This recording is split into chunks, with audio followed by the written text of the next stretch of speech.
Hi, Yotuni camp. It's Bronagh again. I thought I would take my workout outside today because it's such an awesome day. Today I want to give you a little bit of information about how to be a boxer. Might be hard to believe, but back in the day, I used to be an amateur boxer. I had 4 fights and I didn't win any of them, but I still really loved boxing, and I love it because it's lots of fun to exercise, keeps you moving, keeps you in shape, and it makes you feel strong.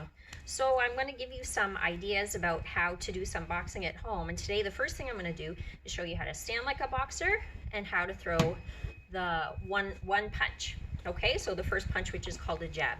So let's start from the ground up, because boxing is not just about your arms, it's about your whole body. What we want to do is put your left foot forward and your right foot back. I know I'm pointing at my right foot, but I want you to do the mirror image of me. So this would be your left foot in front and your right foot back, okay? And you're kind of standing a little bit diagonal, so that way your body is a little bit sideways. Not all the way sideways, but just a little bit on the diagonal. And both of your toes are pointing towards the corner of the room, okay? Now we don't want to be flat-footed when we're boxers because we want to be able to move around nice and quickly. So the way you want to stand is not on your tiptoes, but just on the balls of your feet. So just the heels of your feet are off the ground, okay? Nice and light on your feet. If you do other sports, your coaches might have told you to stand in ready position, and that's what that is. Okay, moving up. You don't want to have your knees straight, and you don't want to have them too bent either. Just nice and loose and soft, so you can rock back and forth or move back and forth really easily. One of the things about being a boxer is you end up with really strong core, so really strong abdominals. So what you want to do is think about pulling in your abdominals, so pulling in your tummy and holding it there the whole time you're working out, okay? So nice and tight here. Loose on the legs, loose on the feet, nice and tight in the abs. Okay, now let's move up to the upper body. My left hand, which is going to be my jab hand, I'm going to keep right up here by my left eye, nice and high up. That's a guard, right? Because I don't want to get hit. So this arm is not just for punching, it's also for covering up. My right hand, I'm going to put down here by my chin or mouth. And the higher you put it, the more you're guarding. So the more part of your body you're covering up from other punches. But you can keep them as low as you want. If you're super tall, you can probably do them a little bit lower.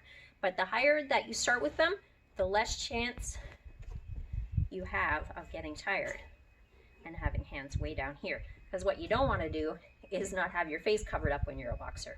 All right, so let's just get used to rocking back and forth, front foot to back foot, left to right.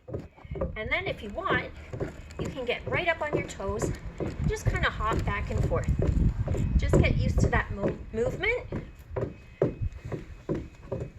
Now the way we move around as boxers when we're not doing any punching is by leading with the foot that's in front and following with the foot that's behind.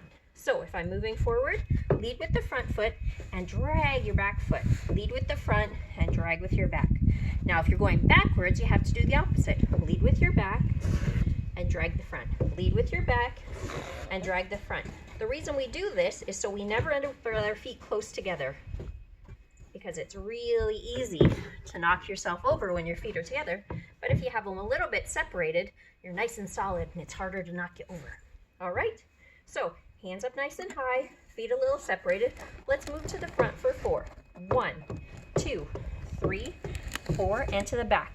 4, 3, 2, 1. If you want to add a little energy to that, you can hop.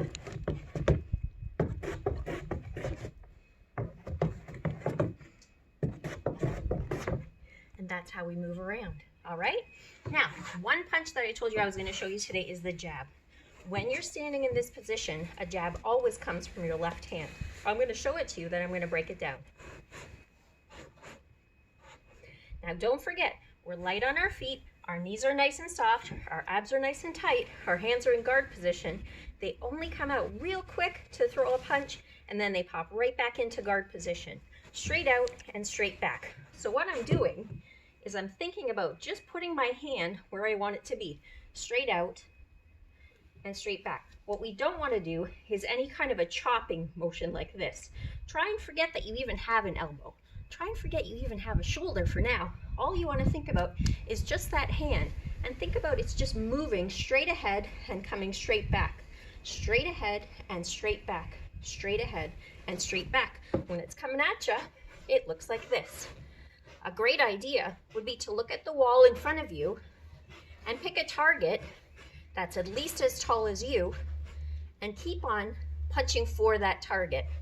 Make sure we're not actually punching anything because you don't have wrapped hands or gloves, so you don't want to hurt your hand.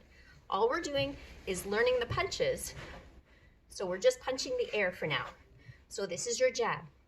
And the jab is the only punch that we can sometimes throw on the move. So you can actually step and jab at the same time.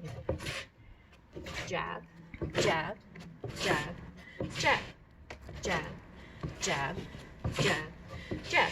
Look where my right hand is. It's not moving an inch because I want to keep on guarding, right? Because you never know if you drop your hands, what might be coming at you. All right, hands up and let's throw a few jabs. Jab, jab, jab, jab, jab, jab, jab, jab. Keep that guard up. Keep those abs tight. Throw that arm out there. Get comfortable. You having fun? Okay, so tomorrow I'm going to show you 2 more punches and I'll show you a little more defense. Now that you know how to throw a punch, you're officially a boxer. So what you can't do is use this information to hurt anybody else. This is just for exercise. With great power comes great responsibility.